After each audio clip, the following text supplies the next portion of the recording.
Mi novia me pidió un tiempo. Un año después volvió, diciendo que ya probó a otros hombres y ahora sabe que yo soy el indicado. Hola a todos.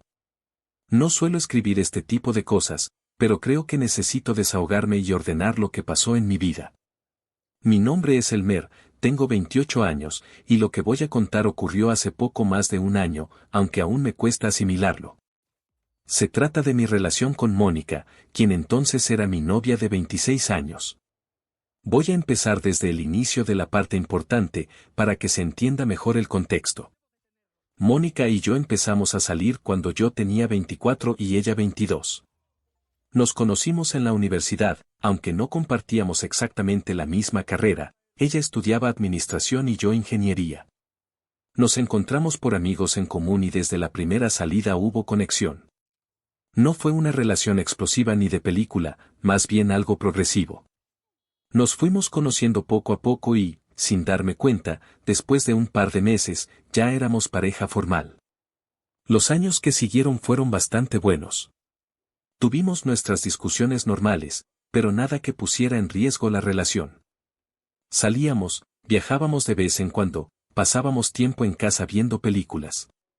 Yo siempre la consideré alguien con quien podía construir un futuro, y hasta cierto punto pensé que ella también veía lo mismo en mí. Después de casi 4 años de relación, surgió la conversación de irnos a vivir juntos. Yo había conseguido un buen empleo en una empresa de tecnología y mis ingresos ya me permitían independizarme de la casa de mis padres. Había rentado un pequeño departamento, nada lujoso, pero acogedor, con suficiente espacio para los dos. Ella estaba terminando de acomodarse en su trabajo y me decía que también quería dar ese paso. Durante semanas planificamos cómo sería. Hablamos de cómo repartiríamos los gastos, quién se encargaría de qué tareas en casa, e incluso llegamos a ver muebles juntos. Yo estaba realmente ilusionado, sentía que todo estaba encajando como debía. Pero justo cuando estaba a punto de mudarme definitivamente y le propuse que fijáramos una fecha para que ella también trajera sus cosas, algo cambió. Recuerdo muy bien esa noche. Estábamos sentados en su sala, tomando un café. Le dije, casi con una sonrisa, que podíamos organizar la mudanza en 2 semanas, que yo podía ayudarla a empacar sus cosas y llevarlas al departamento. Ella me miró en silencio durante unos segundos, con una expresión que no supe leer en ese momento. Luego suspiró y me dijo: Elmer, no sé cómo decirte esto, pero creo que necesito un tiempo.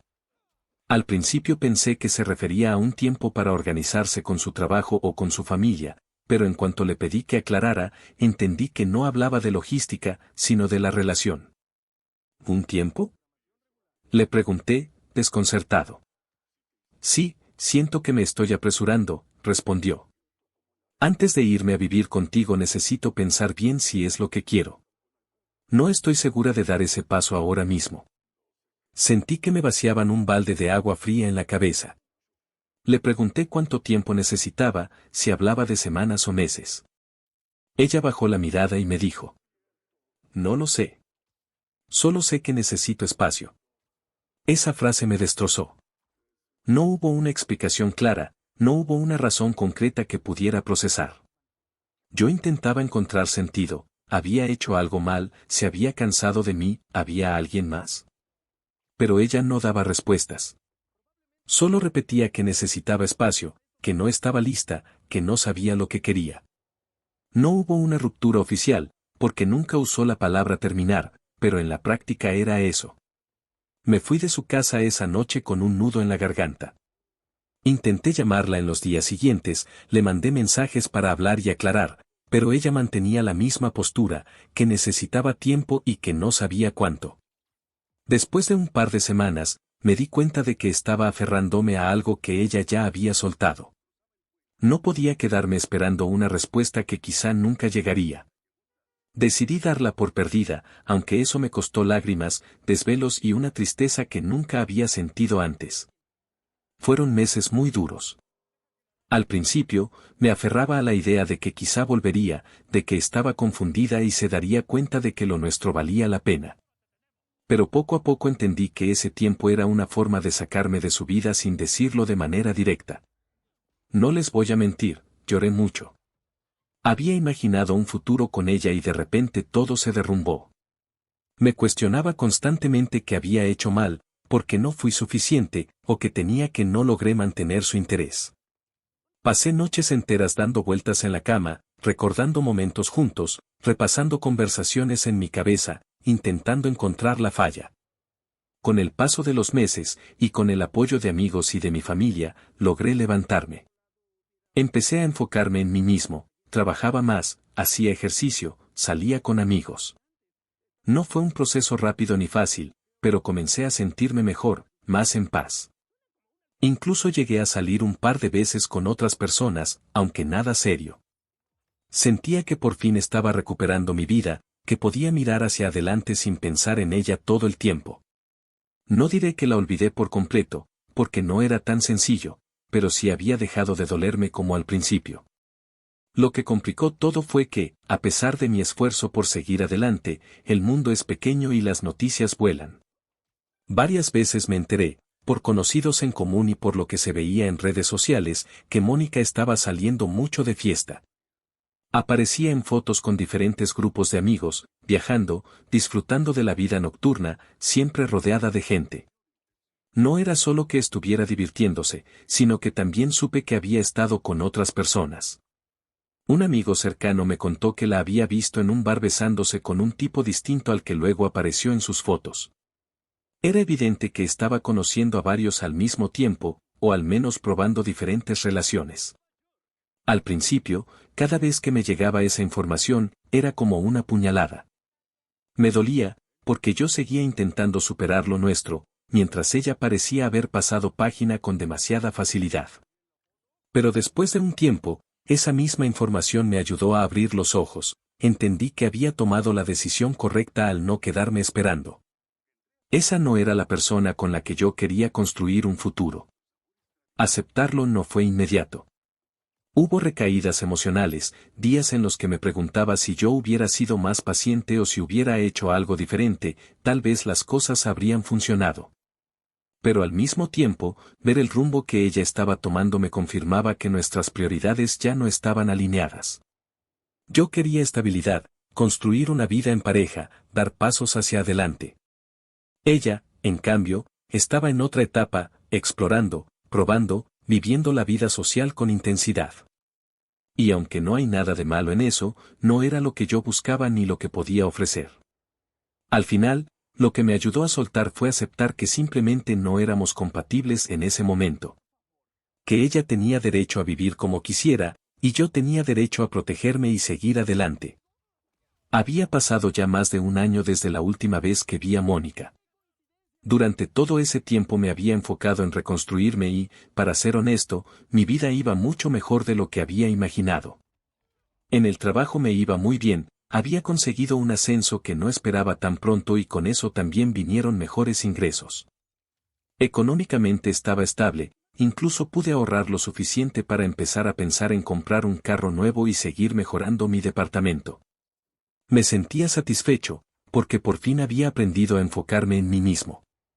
A nivel personal también había cambios. Hacía ejercicio con regularidad, salía más con amigos, viajé en un par de ocasiones, y aunque no tenía pareja estable, ya no sentía esa necesidad desesperada de llenar un vacío. Me gustaba la libertad que tenía y la tranquilidad de no estar pendiente de alguien que no sabía lo que quería. Por primera vez en mucho tiempo me sentía en paz. Un día, mientras estaba trabajando desde casa, recibí un mensaje inesperado. Era de Mónica. Lo vi en la pantalla del teléfono y me quedé paralizado unos segundos. Ella me saludaba como si nada, con un hola, ¿cómo estás? No respondí. Me quedé mirando el mensaje un rato y luego bloqueé el teléfono. No quería abrir esa puerta otra vez. Había luchado demasiado para recuperar mi estabilidad como para ponerla en riesgo por alguien que me había dejado de lado en el momento más importante de mi vida. Pasaron unos días y no volví a saber de ella, así que pensé que todo quedaría ahí. Unas semanas después, uno de mis amigos me llamó y me dijo que quería verme para tomar un café, que era algo rápido y que necesitaba preguntarme algo sobre mi trabajo. Era un buen amigo y pensé que tal vez quería orientación laboral, así que acepté sin problemas. Quedamos en un café que estaba cerca del centro, a media tarde. Llegué puntual y busqué con la mirada a mi amigo, pero no lo encontré. En cambio, vi a Mónica sentada en una mesa del fondo. Mi primera reacción fue quedarme quieto, pensando que había algún error. Pero ella, en cuanto me vio, me sonrió y me hizo un gesto con la mano para que me acercara. Me acerqué con el ceño fruncido y le pregunté qué hacía ahí. Ella se levantó para abrazarme como si nada y dijo que mi amigo había planeado esto con ella, que era una sorpresa. Me quedé helado, porque no entendía cómo alguien podía pensar que eso era una buena idea. Siéntate, Elmer, me dijo con una sonrisa amplia, segura de sí misma, como si no hubiera pasado un año desde que se fue. Yo estaba a la defensiva, pero aún así tomé asiento. Quería entender qué pretendía con todo esto. Ella empezó a hablar de lo bien que me veía, que había cambiado mucho, que me notaba más seguro y hasta más atractivo. Me hacía cumplidos como si estuviera tratando de reavivar algo que, al menos de mi lado, ya estaba muerto. Después de unos minutos de conversación superficial, soltó la bomba. Sabes, Elmer, creo que eres un gran hombre, y ahora, después de este tiempo, he decidido que sí. Que vayamos a vivir juntos, como queríamos. Me quedé mirándola sin palabras. No podía creer lo que estaba escuchando. ¿Qué? Le respondí, incrédulo. ¿Pero qué no ya habíamos terminado? Ella soltó una risa ligera, como si yo hubiera dicho una tontería. Ay, no, tontito, yo nunca quise terminar contigo. Solo quería un tiempo. Y pues después de todo este tiempo me di cuenta de que te quiero a ti, que eres el hombre con el que quiero estar. La miré fijamente, intentando procesar su lógica. Me quedé en silencio unos segundos y luego solté lo que llevaba acumulado dentro. A ver si entiendo. Tú te vas, vives la vida loca, sales de fiesta, te acuestas con otros, y ahora que saciaste ese deseo, ¿quieres que te acepte así porque sí? Ella se inclinó hacia adelante, con una sonrisa nerviosa, y me dijo. Amor, no lo digas así. Yo solo, necesitaba descubrirme a mí misma. Pero al final siempre te extrañé mucho. No pude evitar soltar una carcajada amarga. Créeme, no fuiste la única que se descubrió a sí misma. Estoy seguro de que muchos te descubrieron también. Ella rió, como si yo estuviera bromeando, y me tomó la mano. Amor, deja las bromas. Te hablo en serio. Quiero estar contigo. Quiero vivir contigo. Fue entonces cuando me enojé de verdad. Retiré mi mano y la miré con firmeza. Bueno, tú estás estúpida, ¿verdad? ¿O estás drogada? ¿Cómo se te ocurre venir aquí, después de todo lo que hiciste, y pensar que yo voy a recibirte como si nada hubiera pasado? Su sonrisa desapareció de golpe. Frunció el ceño y me dijo con un tono molesto. No exageres, Elmer. Tampoco fue para tanto. Solo me tomé un tiempo para aclararme. ¿Un tiempo? Le respondí alzando la voz. Tú no pediste un tiempo, Mónica. Tú me abandonaste. Te fuiste a vivir tu vida sin mí, sabiendo que yo estaba sufriendo. ¿Sabes lo que pasé? ¿Sabes lo que me costó levantarme cada día sin ti, mientras tú andabas de fiesta con otros? Ella intentó interrumpirme, pero no la dejé. No tienes idea de lo que es reconstruirse desde cero. Y ahora vienes aquí, con una sonrisa, como si nada hubiera pasado, y esperas que yo te diga que sí. Ella también levantó la voz. Basta ya. No todo fue como lo dices. Yo también pensaba en ti, yo también te quería. Pero necesitaba vivir, necesitaba experimentar. Ahora sé lo que quiero y lo que quiero eres tú. Me levanté de la mesa, con el corazón latiendo fuerte de rabia. No, Mónica. Lo que quieres es volver cuando ya probaste todo lo demás y descubriste que nadie más te da lo que yo te daba. Pero yo ya no soy ese hombre que te esperaba. Ese Elmer murió el día que me pediste un tiempo sin darme explicaciones. Ella me miró con los ojos muy abiertos, como si no pudiera creer lo que le estaba diciendo. Después intentó suavizar el momento, bajando el tono. Amor, no importa lo que digas ahora. Yo sé que te vas a casar conmigo algún día. Lo sé. Esas fueron sus últimas palabras antes de que me marchara. No respondí. Simplemente me di la vuelta y salí del café, dejando atrás esa escena absurda. Caminé por la calle con una mezcla de enojo y alivio. Por un lado, estaba furioso de que hubiera tenido la osadía de aparecer así en mi vida, por el otro, me sentía libre de confirmar que no quería nada con ella. Y aquí estoy ahora, escribiendo esto. No sé si hice bien o mal al reaccionar de esa manera. No sé si debí ser más frío, o si tal vez debía escucharla con más calma. Pero lo que sí sé es que no quiero volver a estar con alguien que me dejó en el peor momento y que regresó solo cuando ya se cansó de lo demás. Actualización.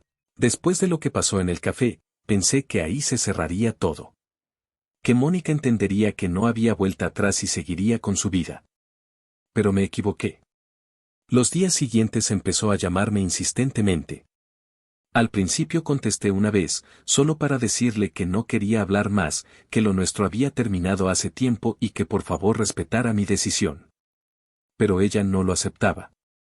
Me marcaba a todas horas, me dejaba mensajes de voz diciéndome que me amaba, que estaba arrepentida, que no podía dejarme ir otra vez. Terminé bloqueándola. Pensé que eso sería suficiente, pero no lo fue. A los pocos días, empecé a recibir mensajes de varios amigos en común. Todos, de manera sospechosamente parecida, me pedían que la perdonara, que le diera otra oportunidad, que ella había madurado y que se había dado cuenta de que yo era el indicado. Era tan repetitivo que parecía un guión. Sentía como si estuviera hablando con bots, como si alguien los estuviera manipulando para presionarme. Me molestó mucho esa situación.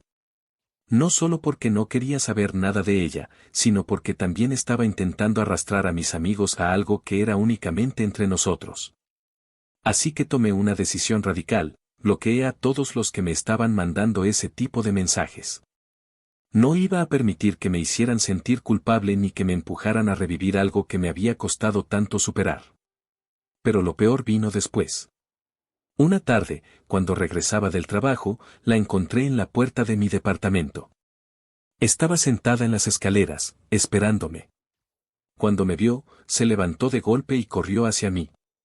Empezó a rogarme entre lágrimas, me decía que estaba desesperada, que no podía imaginar su vida sin mí, que lo único que quería era casarse conmigo y formar la familia que antes no había sabido valorar. Yo me quedé en silencio, con una mezcla de enojo y lástima. No respondí nada. Solo pasé a un lado, abrí la puerta de mi departamento y entré. Ella intentó seguirme, pero cerré la puerta antes de que lo hiciera. Desde adentro, aún la escuché golpeando suavemente y suplicando por varios minutos. No abrí. Me senté en el sillón, escuchando su llanto apagado desde el otro lado, y solo pensaba en todo lo que había pasado. Recordaba la noche en que me pidió un tiempo, la manera en que me dejó hundido mientras ella salía a descubrirse, y lo absurdo de que ahora viniera a pedirme algo tan grande como si no hubiera ocurrido nada en medio. Después de un rato dejó de insistir y se fue. No les voy a mentir, fue incómodo y hasta doloroso verla en ese estado. Pero, al mismo tiempo, sentí que era necesario mantenerme firme. No podía permitir que volviera a entrar en mi vida solo porque ahora ella lo quería. Ya no soy el mismo hombre que se quedó esperándola un año atrás. Eso es lo último que ha pasado. Si hay más novedades, quizá vuelva a escribir, pero por ahora lo único que quiero es seguir con mi vida en paz. Actualización. Han pasado apenas 2 días desde la última vez que escribí aquí, y honestamente nunca pensé que tendría que regresar con una nueva actualización tan pronto. Lo que ocurrió recientemente fue algo tan intenso, tan surrealista y hasta peligroso, que todavía me cuesta procesarlo. Todo empezó en la tarde. Yo estaba en mi departamento, tranquilo, viendo un partido en la televisión, cuando escuché golpes en la puerta. No eran toques suaves ni discretos, eran golpes fuertes, insistentes, casi desesperados. No tuve que asomarme para saber quién era, lo presentí de inmediato. Me quedé en silencio, sin moverme, esperando que se cansara y se fuera. Pero en lugar de eso, escuché su voz, quebrada, como si estuviera llorando. Elmer, sé que estás ahí. Por favor, ábreme. No respondí.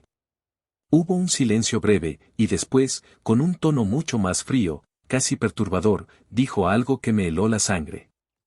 Está bien, tú me obligaste a hacer esto. Esto será tu culpa. Nos vemos en la otra vida. En ese instante, sentí un escalofrío recorrerme el cuerpo. Mi corazón empezó a latir con fuerza, y me quedé paralizado, sin saber cómo reaccionar. No sabía si estaba hablando en serio, si era un chantaje emocional o si realmente pensaba hacerse daño. Esperé unos minutos, intentando escuchar algún ruido, alguna pista de lo que estaba haciendo. No oía nada, solo el eco del pasillo vacío. Después de 5 minutos que se me hicieron eternos, decidí abrir la puerta con cautela. Cuando lo hice, no la vi frente a mí. Por un momento pensé que se había ido. Pero entonces escuché un murmullo y me asomé hacia el balcón principal del edificio, que está al final del pasillo. Vivo en el 4º piso, y desde ahí, si alguien cae, las probabilidades de sobrevivir son mínimas. Ahí estaba ella. Mónica estaba sentada en la orilla del barandal, balanceando las piernas en el aire, como si fuera una niña jugando, pero con una calma inquietante. Me quedé helado al verla, con el corazón a mil. Me acerqué lentamente, con las manos extendidas, como si intentara tranquilizar a un animal asustado. Mónica, ¿qué haces? Por favor, quítate de ahí. Ella me miró, y en lugar de verse triste o desesperada, sonrió. Una sonrisa amplia, casi triunfal. En un segundo, bajó de la baranda y, sin previo aviso, corrió hacia mí. Me abrazó con fuerza y empezó a besarme la cara repetidamente, entre risas y llanto. ¿Ves? Si me amas, viniste a rescatarme. Sabía que no podías dejarme. Yo estaba en shock, intentando apartarla sin ser brusco. Mónica, basta, ¿cómo te atreves a jugar con eso? Estabas a punto de caerte. Ella me miró con esa misma sonrisa inquietante y me susurró al oído. Tú me amas, me deseas. ¿Seguro todavía tienes guardadas las fotos que te mandaba, no quieres revivir los buenos tiempos? Dicho eso, y sin importarle que estábamos en un lugar público, se levantó el vestido ligero que traía puesto, dejando a la vista su ropa interior. Yo retrocedí de inmediato, indignado y furioso. Estás loca, estás enferma. Voy a llamar a la seguridad del edificio ahora mismo. Lo que me hizo sentir más incómodo fue que para ese momento ya varios vecinos habían salido de sus departamentos. Primero porque habían escuchado los golpes en mi puerta, y después porque vieron a Mónica sentada en la orilla del balcón. Algunos gritaban que tuviera cuidado, otros estaban filmando con sus teléfonos, y varios más ya habían llamado al 911. La situación se volvió un espectáculo. Yo, avergonzado y desesperado, solo quería que terminara. Intentaba mantener distancia de ella, que seguía intentando abrazarme y hablarme como si nada pasara. Cuando llegaron los oficiales de policía y los paramédicos, todo fue aún más caótico. Nos separaron de inmediato. Me pidieron mi identificación y me hicieron una serie de preguntas rápidas sobre lo ocurrido. Les conté lo que había pasado desde el inicio, cómo me había amenazado desde el otro lado de la puerta, cómo después la encontré en el balcón y lo que hizo luego. Algunos vecinos corroboraron mi versión. Dijeron que la habían visto llorando afuera de mi departamento, que golpeaba la puerta y repetía que yo la había dejado, que no podía vivir sin mí. Otros incluso confirmaron que la vieron sentada peligrosamente al borde del barandal, lo que coincidía con mi relato. Los oficiales la apartaron y trataron de calmarla, pero ella no dejaba de gritar que me amaba, que yo era el amor de su vida, que todo lo que hacía era por mí. En un momento incluso señaló hacia mí, llorando, y dijo: si algo me pasa, será culpa de él. Él me destrozó la vida. Yo me quedé callado, sintiéndome atrapado en una pesadilla. Los oficiales me dijeron que no me preocupara, que era evidente que ella estaba en un estado de alteración emocional grave, y que lo mejor sería que fuera valorada por psiquiatría. Después de dar mi declaración formal, me recomendaron que considerara poner una orden de restricción para evitar que volviera a acercarse. Me explicaron que casos como este podían escalar de maneras muy peligrosas y que no debía tomarlo a la ligera. Finalmente, se la llevaron en una ambulancia. Ella seguía gritando mi nombre, llorando y extendiendo los brazos hacia mí, como si se la llevaran contra su voluntad. Era una escena de película, pero no en el buen sentido, era una mezcla de terror, pena ajena y tristeza. Cuando todo terminó, los vecinos seguían en el pasillo, murmurando entre ellos, algunos con cara de incredulidad, otros con una mezcla de compasión y chisme. Yo solo quería desaparecer. Entré a mi departamento, cerré con llave y me dejé caer en el sillón, agotado. Nunca en mi vida había experimentado algo tan extremo. No podía dejar de pensar en la frase que me dijo al inicio: esto será tu culpa, nos vemos en la otra vida. Ese eco seguía retumbando en mi cabeza. La policía me recomendó estar alerta en los próximos días, por si intentaba regresar o contactarme de alguna manera. También me sugirieron hablar con la administración del edificio para reforzar la seguridad en la entrada. Ahora estoy escribiendo esto con una mezcla de miedo y confusión. No sé qué pasará con Mónica. Me dijeron que sería valorada por psiquiatría, pero no sé si eso significará que recibirá ayuda real o si, después de un par de días, estará de vuelta, intentando buscarme otra vez. Lo que sí sé es que ya no se trata solamente de un tema sentimental o de cerrar un ciclo. Esto escaló a un nivel que jamás imaginé y que me hace temer no solo por mi tranquilidad, sino por mi seguridad. Actualización. Hola a todos, han pasado tantas cosas que no puedo creer que solo hayan pasado unos cuantos días. Primero, al parecer Mónica dio positivo a sustancias, me lo informaron después de que se la llevaron y la valoraron. También una amiga de ella me llamó. Pero bueno, se los contaré bien. Primero quiero dejar claro algo que me costó aceptar: lo que le pasó a Mónica no es algo simple ni binario. No es solo una historia de abandono o de se fue y ahora quiere volver, hay capas que antes no veía o que no quise ver. Cuando ella me pidió un tiempo, en mi cabeza el patrón era claro: o volvía o no, pensaba en responsabilidad emocional y en promesas a medias. Pero lo que se reveló después, las fiestas, las salidas, las relaciones con otras personas, y finalmente esto de las sustancias, muestran que había algo mucho más complejo ocurriendo en su vida. No la excusa, pero sí una explicación más completa de por qué actuó de la manera en que lo hizo. Recibir la llamada de su amiga fue uno de esos golpes que te hacen darle la vuelta al relato que te contabas a ti mismo por meses. Me dijo, con miedo en la voz, que el último mensaje que recibió de Mónica fue aterrador, que me iría a buscar y que si la rechazaba se iría de este mundo. Pensé en todas las noches que pasé pensando en el porqué y en cómo me reproché haber reaccionado como reaccioné en el café. Si hubiera sabido que ella estaba en ese estado emocional y bajo la influencia de sustancias, quizá algunas cosas las habría manejado de distinta forma, quizá habría llamado a alguien, quizá habría pedido ayuda inmediata. Quizá habría actuado menos enojado y más precavido. Pero también pienso, nadie puede obligarte a ser responsable de las decisiones tóxicas de otro. Hay un límite claro entre la empatía y la permisividad, entre el asumir culpa y el aceptar que a veces las personas se pierden por razones que no son culpa de quien las quiso con honestidad. Cuando me enteré de que le hicieron un antidoping y dio positivo en sustancias, sentí una mezcla de alivio y tristeza. Alivio porque eso explicaba comportamientos que antes solo interpretaba como caprichos o crueldad. Tristeza porque ver que alguien a quien quisiste está enredada en algo así es devastador.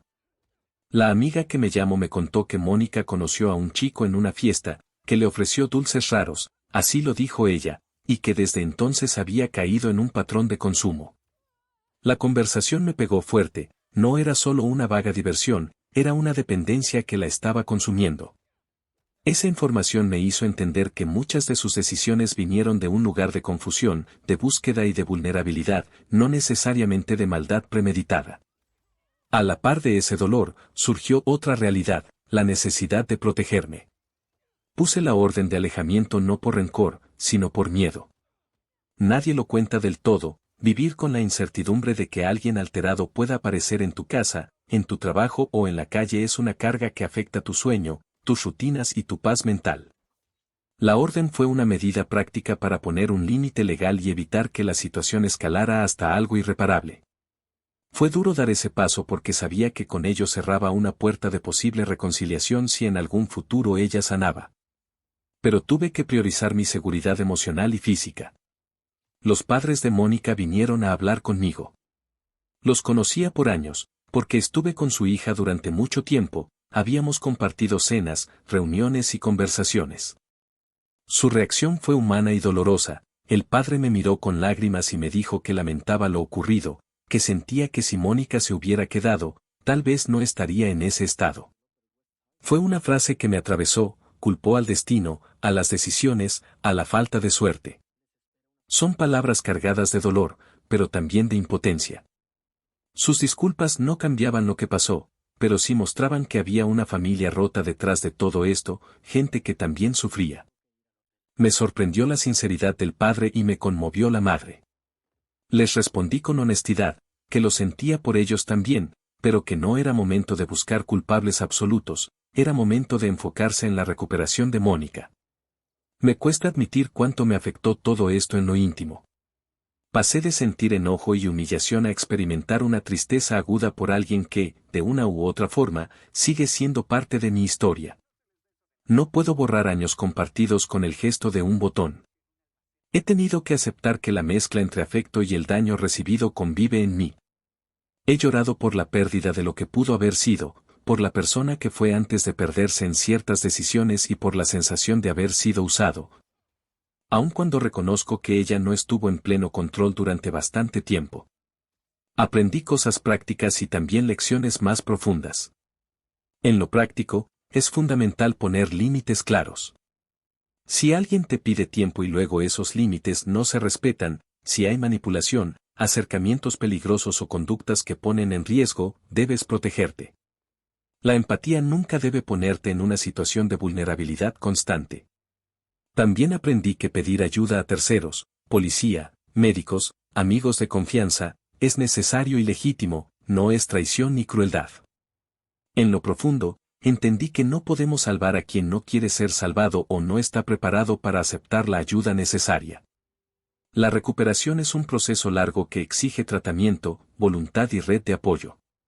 Poner a alguien en una camilla legal o en una orden de alejamiento no es el final de su historia, es una pausa para recomponer un sendero que antes no tenía claridad.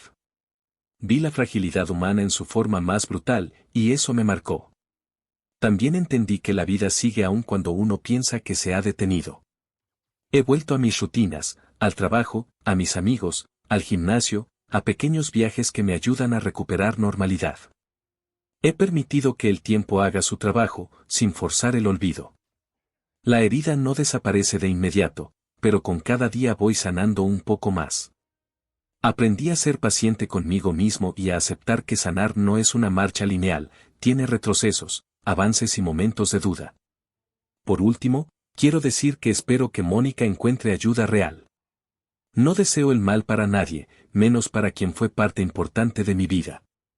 Si en algún futuro ella se recupera y busca rehacer su vida, no sabré si podré integrarla de nuevo y no sé si eso será lo mejor para ambos. Hoy sé que la prioridad es que ella viva y que reciba tratamiento profesional. Lo demás, las decisiones sobre si habrá reencuentro o no, se verán con el tiempo y con la serenidad que ahora no tengo. Si algo quiero dejar como reflexión final, es esta mezcla de compasión y prudencia. Amar no obliga a permitir daño repetido, ayudar no implica sacrificar tu seguridad. Hay un punto en el que la mejor ayuda que puedes dar a alguien es poner límites, buscar ayuda externa y, cuando corresponde, apartarte para que el proceso de recuperación ocurra sin que exista una víctima que lo sostenga todo. Gracias por leer hasta aquí. Si alguien pasó por algo parecido y quiere compartir cómo lo manejó, o si alguien tiene una experiencia que pueda aportar, lo leeré. No busco consuelo fácil, busco comprensión y, sobre todo, que quede constancia de que estas cosas existen, que suceden y que hay que afrontarlas con cabeza fría y corazón atento.